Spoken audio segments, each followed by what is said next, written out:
Batı Azərbaycanımıza, Azərbaycanın güneyində, Güney Azərbaycanda, Batı bölgəsində Kürt terörist qrupları torpağımıza açıqcasına utanmadan göz tikiblər. Bunu gizlətməyə də yeri yoxdur. Siz Rusiyada YPG-nin qurduğu sifarətdə, elçilikdə baxsaq, bütün Kürdistan xəritəsini qoyanda barmağını qoyur Sulduz şəhərində, mən Sulduzdanım Batı Azərbaycanda.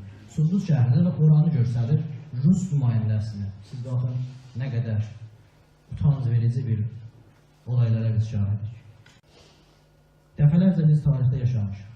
Zaten Türk toplumu olarak, özellikle Azerbaycan Türkleri olarak dəfələrcə tarixdə çox mehriban, demokrat olduğumuz için, demokrasini səhv başa düşdüyümüz için ki, sanki demokrasi bütün öz haqlarımızdan vaz keçib, ayrı millətin haqqı üçün çalışıb onun haqlarını ona verdikdən sonra özümüz ölmək deməkdir. Bunu səhv başa düşdüyümüzdən dolayı zaman gəlib Rusa, zaman gəlib belə Erməniyə, zaman gəlib Kürdə və zaman gəlib dəfələrcə Farsa qurban getmişik. Qurban getmişik açıqcası. İranda hər bir siyasi fəaliyyət qarşılığında baskı ilə üzləşir. Getdikcə bu fəaliyyətlər çoxaldığı halda bu baskı şiddətlənir. Amma bir yerə gəldi ki, hükümət düşündü ki, yoxdur, baskı bu milləti sustura bilməz. O zaman görürsünüz ki, opozisyona müvazı olarak opozisyonun qırağında bir ayrı, rejime bağlı güya opozisyon, güya muhalif rejimi yaranır. O üçün hamısı faza gelir, yeni bir metod qoyur hakimiyyət. Gəlir deyir, mən sizin səsində eşitdiyim Şahdiyyədə kimi, Seda İnqilab Millət Hakimiyyədə, İnqilabınızın səsini eşitdim. Baxın, mən haqqınızı verirəm. Türk fraksiyonu yaratmışam, gəlin siz bununla çalışın. Bu yolda gedək qabağa, mən sizin haqqınızı verəcəyim. O yandan bizim doğru, düzgün milli fəallarımızı tutursanız, İran hakimiyyətinin tuzağına düşməliyik və onun verdiyi vədlərə, özümüz dediyimiz kimi vədlərə inanmalıyıq. Mən xiyanət etmədim mərhum olan əcdadıma. Yüz tək verdim bu yurdu qəhrəman olanına. Hifz edib bu ülkəni baş əyməsin cəlladıma. Onların avazı versin şöhrət Azərbaycan. Haydar olsun gərək, odlar, alovlar toprağı, dalalansın şanlı burcunda ədalət bayrağı, qəsrdən xoşdur mənə hər dəxməsi, hər çardağı, səslənir qəlbimdə sonsuz hörmət Azərbaycan. Oxuduğum şeir ana dili kitabındandır. Bir il hükümətimiz zamanında saf olan bir kitablarımızda əl yazmalarla yazılıb, o zamanki övlətlərimize pay verən ki, bizlərə miskil ol, ana dilimizdə oxumaq. Sözlərimi başlamadan öncə 3 Konya toxumaq istəyən çox fazla inşallah və ki, zamanından çox, yəni zamanında son verilən aşıqlar var. Birisi quruculardan təşəkkür etməliyəm, 8 təşkilatı mənsublarına, özəlliklə uzaq yollardan, Norveçdən, Azərbaycandan, İsveçrədən və başqa ölkələrdən gələn yoldaşlarımıza minnətdarlığımı bildirirəm. İkinci qonu, Sayın Sərdar bəy Əsədi Qurtuluş Partiyasının sözcüsü ki, vurğuladıqları kimi siyasi zindanlarımızı yenidən burada adlarını demək istəyirəm. Özəlliklə Murtəza bəy Muradqulun ki, 54-cü gündür adlı aksiyasındadır və artıq günləri saymaqdan bir əyləncə yaranır günlərimizə. Yəni 10 gün, 20 gün, 30 gün, indi hamı sayır ki, görəsən neçə gün davam verə biləcək insanın bədəni. Bu igidimiz 29, mən bildiyim 29 yaşındadır. Dustaqladılar və o birisi yoldaşlarımız Siyamək bəy Mirzai, Behnan bəy Şeyxi, Gürüş bəy Meyrəlbəyli, Lətif bəy Həsənli, Həbib bəy Sasanyan, Rəsul bəy Rəzəvi və Hüseyin bəy Əli Məhəmmədi cənabları və onlar başqa yoldaşlarımız ki, zindandadır.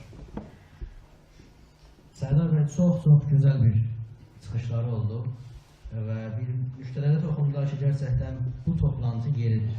Həm ad olaraq birlikdə yola çıxmaq toplantısı kimi, özellikle bayraq konusunda Alabasan, Batı Azərbaycanda Kürt sorunu ki, çox gözəl müştərilərdir və bundan sonra inşallah zaman alar danışar.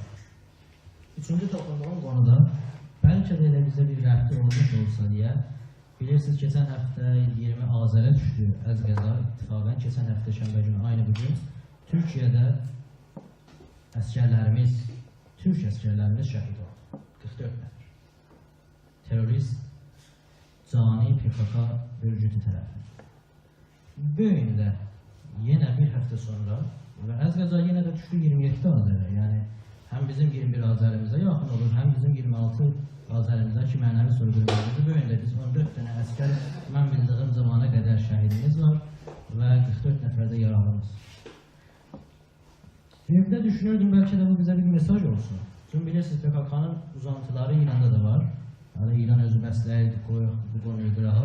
Batı Azərbaycanımıza, Azərbaycanın güneyində, Güney Azərbaycanda, Batı bölgəsində Kürt terörist qrupları torpağımıza açıqcasına, utanmadan göz tikiblər. Bunu gizlətməyə də yeri yoxdur. Siz Rusiyada YPG-nin qurduğu sifarətdə, elçilikdə baxsaq, bütün Kürdistan xəritəsini qoyanda barmağı qoyur Sulduz şəhərində, mən Sulduzdanım Azərbaycanda.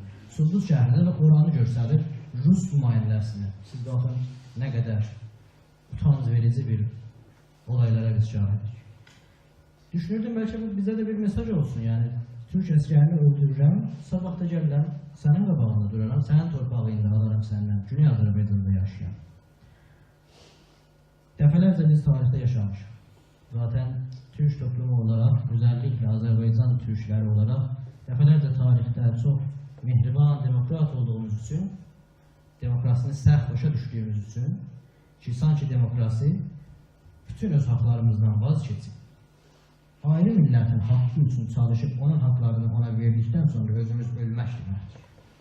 Bunu səhv başa düşdüyümüzdən dolayı zaman gəlib Rusa, zaman gəlib belə Erməniyə, zaman gəlib Kürdə və zaman gəlib dəfələrcə Farsa qurban getmiş. Qurban getmişik açıqcası. Dönəlim Azər ayına və bir tutaşdıralım 1324-cü il, 1945-ci il, hətta o əslində 1946-cı il və indiki İranın durumu. Bilirsiniz, məndən yaxşı bilirsiniz, hökumətlər demokratik olsun, ya olmasın, fərq etməz. Yaranırlar və millətin istəkləri doğrultusunda fəaliyyət edirlər. Və heç bir hökumət istəməz ki, millət içində narizayəti, yəni rizayət olmamaq, narahatçılıq, rahatsızlıq qoyun, rahatsızlıq olsun. Demokratik olsa, demokratik bir ölkə olsa, misal üçün İsveç biz nəzərdə tutaq, gələr, hər bir zaman gördü ki, millət rahatsızdır, o rahatsız olan problemləri çözər. Diktator ölkələrdə bu çözümə getməzlər. Çünki o çözümə getsələr, diktator olmazlar, yəni öz çevrələndi, o oligarşi sistemi dağılacaq. O üçün nə edirlər? Opozisyona baskı yaradırlar. Opozisyonda siyasi fəalları tutsaq edib, tutsaqla aparır. İranda bundan ayrı bir sistem yoxdur. İranda hər bir siyasi fəaliyyət qarşılığında baskı ilə üzləşir. Getdikcə bu fəaliyyətlər çoxaldığı halda bu baskı şiddətlənir. Amma bir yerə gəldi ki, hökumət düşündü ki, yoxdur, baskı bu milləti sustura bilməz. O zaman görürsünüz ki, opozisyona müvazı olaraq, opozisyonun qırağında bir ayrı, rejimə bağlı güya opozisyon, güya müxalif yürü yaranır. Buna Şah zamanında da şahidik.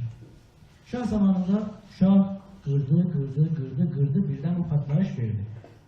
Pişələri gəldi və hökumətimiz yarandı. Ondan sonra Şah metodunu dəyişdirdi. Qəvam gəldi pişələri ilə və firqə ilə danışığa keçdi, başladı vəd verməklərə.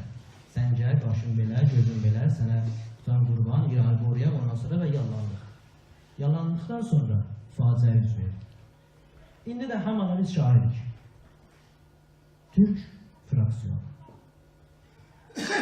İran dövləti 1367-ci mən şəmsizini deyim, çevrilməsi bəlkə zaman aparsın miladi ilinə. Amma təxminən siz tutub 30 ildən, 25 ildən öncə milli hərəkət yeni dalğası başlanırdı.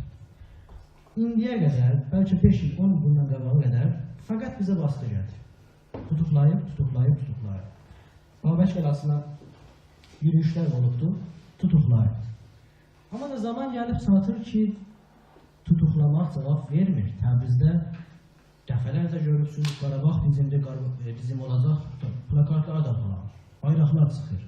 bozqurtlar tutulub, Tehran şəhərində görürsünüz bir ihanət oldu türklərə, Qum şəhərində ki, bunların baş şəhəri sayılır İranda.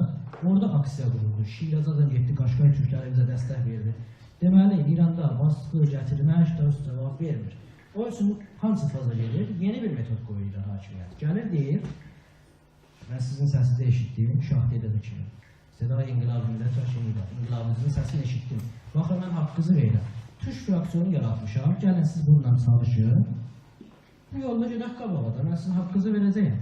O yandan bizim doğru, düzgün milli fəallığımızı tutursanız, ən təhlükəli yerlərdən, mən bir dəqiqədə okunlaşdım, başlayın. Ən təhlükəli yer bura. Biz yenidən 21 Azər faciəsini yaşaya bilərik. Çünki İran hökumətinin, İran rejiminin son mərhələlərinə çatmışıq. Bunu milli hərəkətə imtiyaz verməsindən görə bilərik. Və bu bizim borcumuz. Siyasi təşkilatlar, siyasi fəallar və aydın düşüncəli insanlara ki, bu təhlükəni dəfələrcə desinlər. Dəfələrcə desinlər ki, İran hakimiyyətinin tuzağına düşməməliyik və onun verdiyi vədlərə, özümüz dediyimiz kimi vədlərə inanmalıyıq. Söz çox idi, bu fraksiyonun içinə girmək ola bilər, bu İranın yaratdığı və hakikaten ki, qalsın inşallah dəyərmasa bölümünə və orada söhbət edəmək tanıdım. 10 dəqiqə çəkir, dedim, az çəkir, amma hər adam çox sağ olun, məni dinlədiniz.